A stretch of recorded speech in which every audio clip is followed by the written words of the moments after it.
You're not supposed to hear this. Not in the way I'm about to tell it. The textbooks won't touch it. The documentaries won't dare. Because what happened to enslaved women in ancient Rome wasn't just cruelty. It was calculated terror, institutionalized mutilation, psychological warfare encoded into the bricks of the empire itself. And it wasn't rare. It was standard. This isn't about chains. This is about branding, not metaphorically. A red-hot iron, pressed into flesh, left to blister, marked for life. Roman law called it fugitiva branding, the punishment for a woman who tried to run, to flee her master, to reclaim her body, to escape rape, torment, humiliation. But in Rome, escape wasn't just illegal, it was an offense against order. A fugitive woman wasn't simply hunted, she was destroyed publicly, visibly, to deter others. Imagine a forehead seared with the letters FVG, fugitivus, runaway. Not on the shoulder, not hidden on the thigh, on the face, burned into the front of the head like a curse. And that's if she was lucky, because some women were branded with full phrases, Teneo te fugitiva, I hold you, fugitive, as if her flesh now spoke the accusation louder than her voice ever could. But this wasn't random cruelty. This was a message, a broadcast. Rome didn't just break the woman. It turned her into a billboard, a warning to every enslaved body that might dare dream of rebellion. Her suffering became the empire's language. Now here's the part that rewires your spine. The branding was usually done in public, not in shadows, not in silence. In the market square, or the atrium of the household, before slaves, before citizens, before the gods. The iron wasn't the only thing hot. The shame, the screams, the humiliation, all designed to etch a memory into the minds of onlookers. And in Rome, memory was everything. Because the Roman elite didn't just want obedience. They wanted psychological compliance. They needed every enslaved woman to look at a branded face and see her own fate. Not just pain, but disfigurement. Not just punishment, but permanent identity loss. In Roman society, a woman's value was tied to her face, her modesty, her ability to pass, disfigure her face, and you erase her future. Even if she escaped again, even if she reached another city, she was already marked as property. She could not blend in. The brand erased her as a human and remade her as a thing, a ruined thing. And Rome called this justice. Understand this, in the empire, cruelty wasn't chaos, it was policy. And enslaved women bore the sharpest edges of it, because their bodies weren't just owned, they were canvases of control. Raped, branded, paraded, not because they were disobedient, but because they were dangerous. A woman who tried to escape was an existential threat to the entire hierarchy. So Rome responded with theatrical violence. Restraint was common. 2 men would hold her, one on each arm. Another would hold the head in place. The 4th would wield the brand, slowly, deliberately, watching the crowd as the iron hissed against skin. And then came the cheers, or worse, the silence. Because silence meant they understood. And the enslaved women watching, they understood too. The iron wasn't just for one woman, it was a message to them all. You weren't just property, you were a warning sign. And that's only the beginning. The deeper we go, the darker it gets, because branding was only the first layer of Roman punishment. What comes next is even more disturbing. Are you ready to see what Rome did next? Then keep listening. She couldn't scream anymore. Her throat was raw, but the chains still rattled, because they didn't hang her in secret. They chained her to the gate, where every eye could see, where every passerby would understand. This is what becomes of a disobedient woman. In ancient Rome, escape was not the end. It was the beginning of something much worse. If a woman dared to run and dared to be caught, she might not be sent to the mines, or the brothel, or the arena. Not yet. First, she would be turned into architecture. The punishment was called ad ianuam, chained at the gate, and that's exactly what it meant. She would be shackled at the entrance of the household, the domus, the Roman home, right next to the family's altar, the doorstep where gods were honored, the threshold where guests were welcomed. And there, beside it all, she would hang, arms bound, flesh bruised, hair disheveled, a living statue of warning. The Romans believed in symbolism, and this punishment was ritualized symbolism in its cruelest form. The threshold was sacred. It marked the division between chaos and order, public and private, the dominion of the master and the realm of the street. To be tied there meant you were neither person nor ghost. You were a message. You were liminal. And the people passing by, they were meant to see you, to stare, to witness the humiliation, not as voyeurs, but as participants in the ritual of domination. You weren't just punished, you were performed. The gate was the stage. You were the exhibit. This wasn't random cruelty. This was engineered fear. For enslaved women, this punishment was particularly vicious, because in Roman morality, a woman's modesty, her pudicitia, was sacred. Exposure to the public gaze was, in itself, a violation. To be chained half-naked under the sun, or in the winter winds, on full display, wasn't just uncomfortable, it was dehumanizing. It was reputational death, and yet, that was the point. You see, Rome didn't just conquer bodies, it conquered identities. By chaining a woman to the gate, the dominus, the master, was not just asserting ownership. He was declaring, her soul belongs to me, her shame is mine to shape. And the other women? The ones inside, watching from shadows, they received the message with surgical clarity. Don't run, don't think, don't dream. Now ask yourself this. Why would an empire so vast, so powerful, so culturally advanced, need to humiliate a single enslaved woman like this? Because Rome was not built on strength alone. It was built on the management of fear, the choreography of terror. Every punishment was a whisper in the ear of the thousands who hadn't yet rebelled. And sometimes, a whisper was all it took. But some women weren't just chained, some were broken. Used in ways so public, so ritualized, so depraved, that they didn't return to chains or brands. They were thrown into something darker. The next chapter isn't for the faint-hearted, because Rome didn't just punish women who fled. Sometimes, it fed them to the mob. Shall we keep going? They didn't just want to punish her. They wanted to break the idea of escape itself. In the heart of Rome, where the forum echoed with voices of senators and merchants, another kind of spectacle unfolded, one no poet dared to record. Women, runaways, were marched not into freedom, but into the arena. Not all were branded. Not all were chained to a gate. Some were thrown to the crowd. It sounds like myth, like something too savage to be true. But Rome was not a place of mercy. It was a theater of domination. And the bodies of enslaved women were props in its darkest performances. The Colosseum, the Circus Maximus, the lesser-known training grounds of Capua. These were not just stages for gladiators or charioteers. Sometimes, when the empire wanted to send a message, they used a woman. A fugitiva, captured and condemned, was paraded before the blood-hungry mob.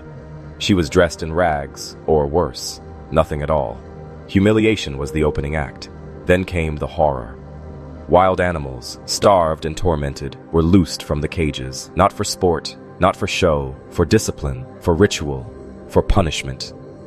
Because her escape was not just disobedience, it was defilement. A defilement of Rome's hierarchy, its gods, its very myth of control. And so, the crowd became complicit. They didn't just cheer, they consumed her fear. Every scream, every futile dash for safety was a sermon to the enslaved masses. A reminder, there is no way out. This was no isolated event. In first-century inscriptions from Pompeii and graffiti found etched into villa walls, we find whispers.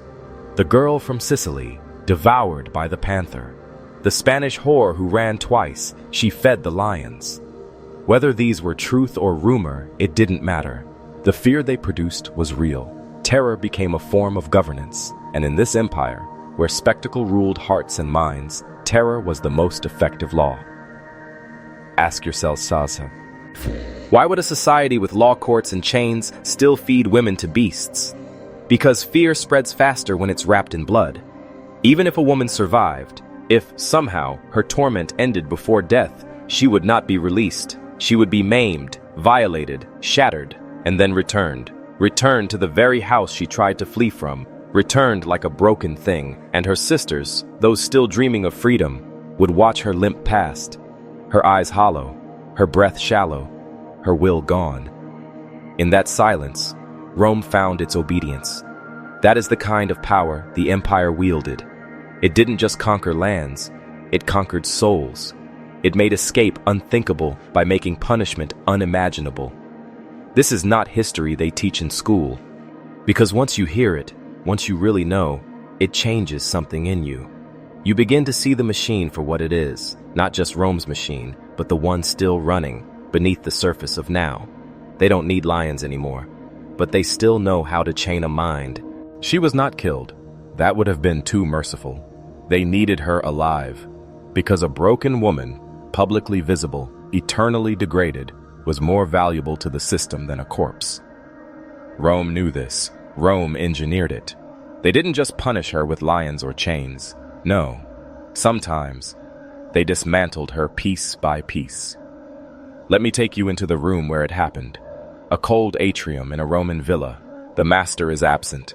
The villicus, the overseer, stands with a branding iron in hand. Not for the face. That had already been done. No, this time it's the shoulders, the hands, the genitals. She had tried to escape again, not once, twice. And that made her dangerous, not just disobedient, but contagious. Because in Rome, resistance was a virus. If one slave could dream of freedom, others might start dreaming too. So they infected her body with pain. The term was cruciatio, torture, authorized under Roman law, especially for fugitives. But torture wasn't just inflicted for confessions or information. It was used to send messages. The screams echoed down villa corridors, through city alleys, across plantation fields, and everyone heard the same command: do not dare. Her punishment was public because the empire was psychological, and she was a tool, a canvas upon which terror could be painted in front of others. And what was done after the iron? They made her kneel, and then came the collar. A thick iron band riveted shut around the neck, too wide to remove without tools, too heavy to ignore. It bore an inscription carved deep: Tene me ne fugiam, hold me, lest I flee. She had become her own prison. Rome had no barbed wire, no ankle monitors. It didn't need them. The collar was enough. It marked her for life. Even when she walked free, she never truly was. Every whisper, every glance, every silent screamed that she belonged to someone. And it wasn't just about slavery anymore, or it was about status. The collar degraded her beyond labor. It made her a symbol of defeat, a woman whose soul had been extracted and replaced with obedience. And when she walked through the marketplace, buyers didn't see a human. They saw a warning. The collar turned her from a person into propaganda. But what made it most effective was that she had to wear it every day. There was no escape, no concealment. It was iron carved into identity. You want to talk about psychological control systems? Rome had no surveillance cameras, but it didn't need them. It programmed fear into the body. This is what modern minds fail to grasp. Ancient slavery wasn't just physical domination. It was totalistic. It reached into the mind, into the beliefs about who you were. They didn't just chain her body. They made her believe the chains were natural. And even now, you're beginning to see it, aren't you? What if we never broke those chains? What if we just changed their shape? What happened next wasn't law, it was ritual. After the branding, after the collar, after the spectacle, there was silence. Not the kind that comforts, the kind that breaks you. They made her invisible.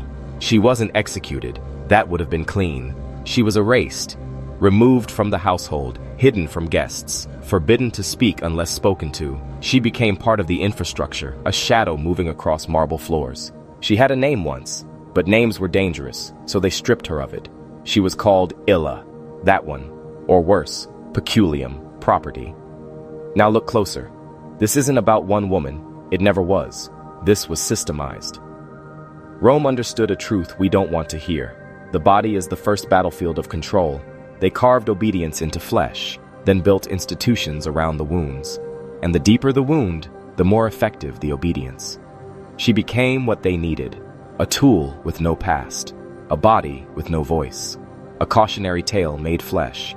And if she broke again, if she dared to run, there was one last layer of punishment Rome reserved for women like her. They turned her into entertainment. She was sent to the ludus, the gladiator school, but not to fight. No, that wasn't permitted. She was there to be used. Some were thrown into mock battles, unarmed, naked, before crowds baying for blood. Others were tied to posts and mauled by trained animals in carefully staged performances designed to look like myth. A woman playing Medea burned alive. A woman as Circe devoured by beasts. A woman made to reenact the fate of a goddess, punished for her power, and the crowd cheered. Rome called it justice. The people called it entertainment. But what it really was indoctrination. The arena was a factory of belief. It trained citizens to laugh at suffering, to see rebellion not as courage, but as comedy. The enslaved woman wasn't just dying, she was teaching the audience a lesson. Never rise above your place. Now pause. Can you feel it? This isn't ancient history. This is an architecture of humiliation we still live inside. The stage has changed, the chains have modernized, but the ritual is intact. When the system cannot control you quietly, it controls you loudly. And when it wants to silence the next woman before she even dreams of running, it makes an example of the first. Imagine a silence so loud, it drowns your soul. A silence that falls after the screams end, not because the pain has stopped, but because the body no longer resists. This is the silence that fell across the training yards where enslaved women were broken, not in body alone, but in spirit, in will, and in memory. You see, the Roman world didn't merely punish the body, it devoured identity, and women who dared to escape their bondage were not just whipped or branded, they were rewritten. Take, for instance, the practice known as damnatio memoriae, the damnation of memory. Most believe this punishment was reserved for disgraced emperors and political traitors, but what they don't tell you is how this ritual erasure seeped into the lives of female slaves. A woman who attempted escape and failed was often denied the dignity of memory even among the enslaved. Her name was stricken from records, her past dissolved, her relationships forcibly cut. In many households, she was renamed something cold, like Silva for forest or Umbra for shadow. These were not names, they were designations, labels to strip her of humanity. And still, the psychological warfare deepened. In some villas, recaptured escapees were made to kneel in the atrium, head bowed for hours each day, a living symbol of submission. Not one word was spoken to them, no eye contact, no acknowledgement. It was a form of sensory starvation, complete social annihilation. To be invisible in a room full of people was more agonizing than any lash. But it did not stop there. Certain patrician households trained young children, yes, children, to throw scraps of bread at these women as they knelt, treating them not as humans, but as house pets. This wasn't discipline. It was design, an engineered ritual of psychological decay. Rome was not just a machine of law, it was a machine of forgetting, a factory that ground the soul into dust while leaving the body intact, hollow, compliant. The woman who had once run free now existed as a shell. But the tragedy wasn't that Rome broke her. The tragedy was that the world never learned her name, only her silence. Let that settle in your chest, because next, you'll see how even death was not an escape. You may think death ended the torment, but in ancient Rome, even the grave could be turned into a prison. For women who dared to flee and failed, the Romans had a final punishment, a desecration so profound it reached beyond life, into legacy, into eternity. It was called infamia post-mortem, dishonor after death. In Roman society, even slaves held minimal burial rites. A proper funeral, even a humble one, allowed the soul, anima, to pass peacefully into the afterlife. But for a female escapee, those rites were revoked. She was denied burial in consecrated ground. Her body, if not discarded in the open to rot like refuse, was buried outside the walls, unceremoniously dumped in what the Romans called puticuli, pits of the forgotten. No tomb, no marker, no name. This wasn't just death, it was annihilation. and to ensure her spirit found no rest, some households enacted what could only be described as ritual humiliation. Bits of broken pottery were etched with curses, depictions, and buried with the body. May you never find peace, fugitive. Let your soul wander, unloved. These weren't outliers.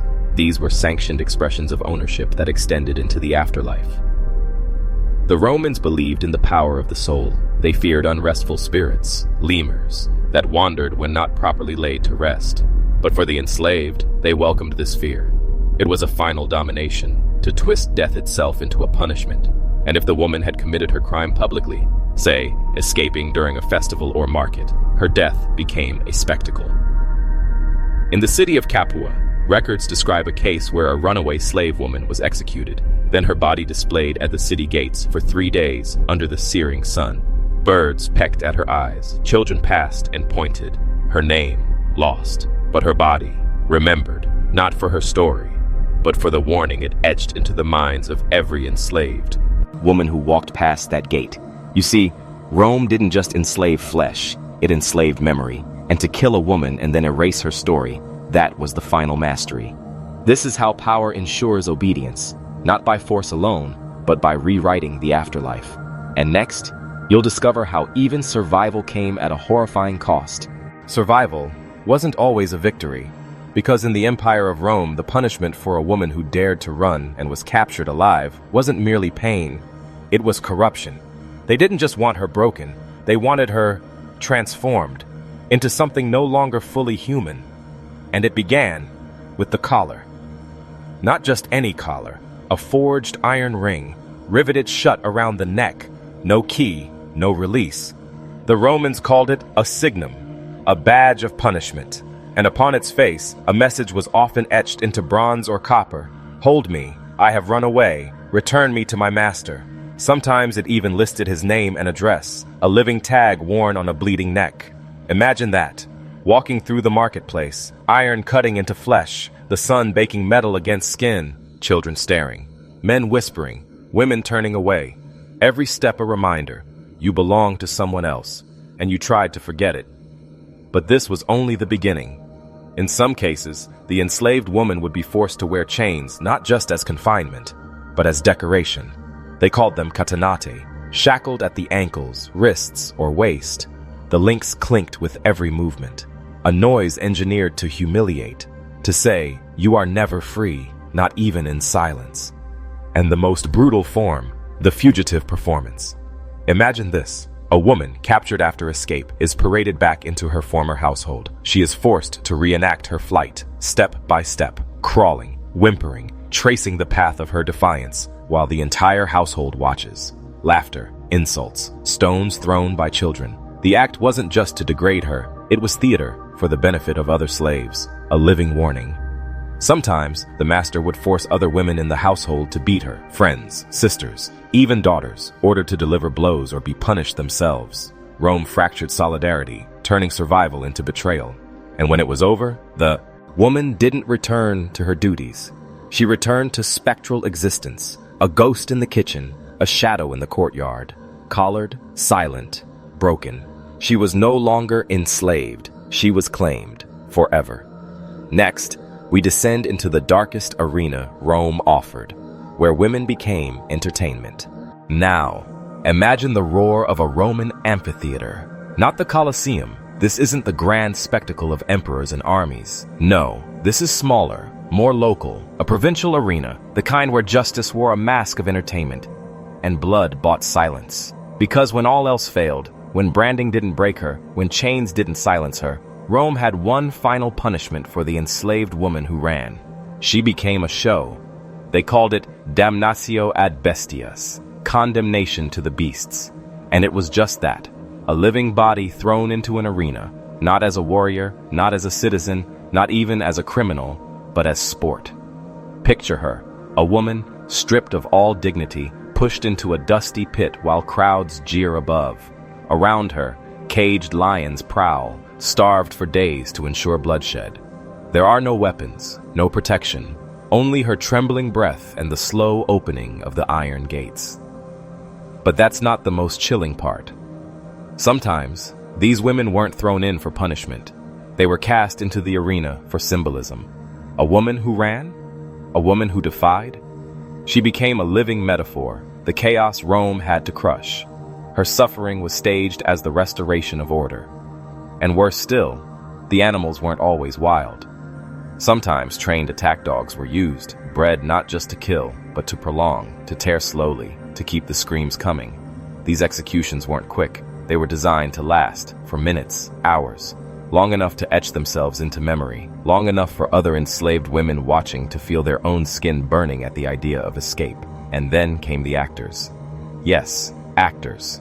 Rome sometimes hired performers to mock the condemned before her death. A man in a toga might mockingly propose marriage. Another might pretend to forgive her, all before she was dragged away and slaughtered before a laughing crowd. This wasn't about law. It wasn't about justice. It was about domination, mind, body, soul. A runaway woman was not just punished, she was erased.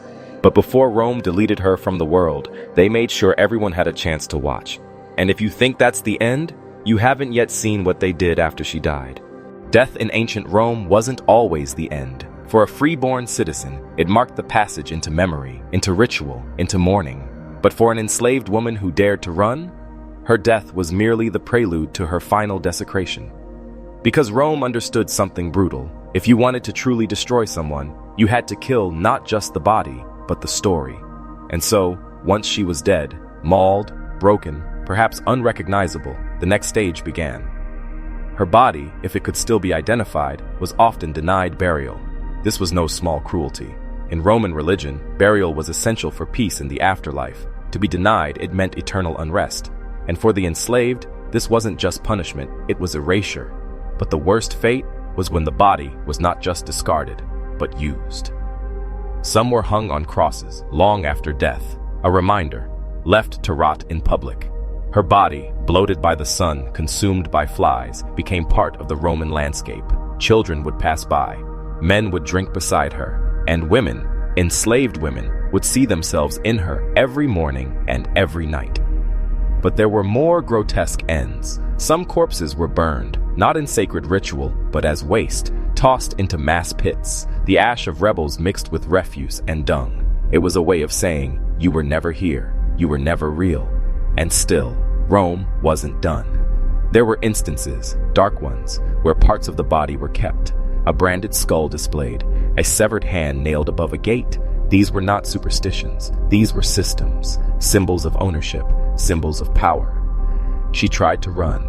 Now her finger bone guarded the door she once tried to flee through. Think of the psychology here. A dead woman used as a security system, a warning sign made of flesh.